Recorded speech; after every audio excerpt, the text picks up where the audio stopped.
आता काल तुम्ही बघितलं की माझ्या बहिणीच्या घरी आले, तर बहिणीच्या घरी येऊन आम्ही काय काय केलं ते बघा.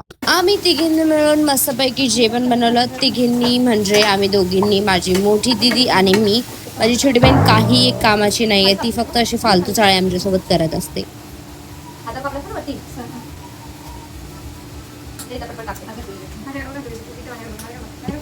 असं काही केल्यावर आमच्याकडे असं फळ मिळतं. हे बघा आमच्या इथे पाहुण्यांबरोबर भांडण जबरदस्ती भांडे घासायला लावतात. पाहुणे आले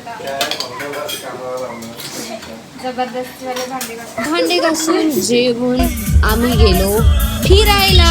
ये देखो ये मेरे जीजू दीदी है, ये देखो जीजू इधर है, ये देखो ये दीदी है, बाउचड़ेली दीदी है मेरी जरासी.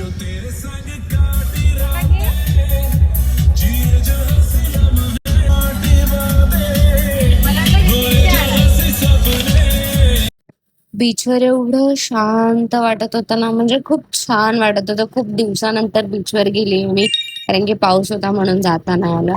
पण एवढं छान वातावरण होतं ना तिथे. आम्ही थोडेसे फोटोज वगैरे काढले आणि परत मस्ती करायला सुरुवात केली, कारण की आमची मस्ती नेव्हर एंडिंग असते. घरी घेऊन जा ना डब्यामध्ये ठेव. फिरून वगैरे झालं आणि आम्ही शांतपणे घरी गेलो आणि झोपलो.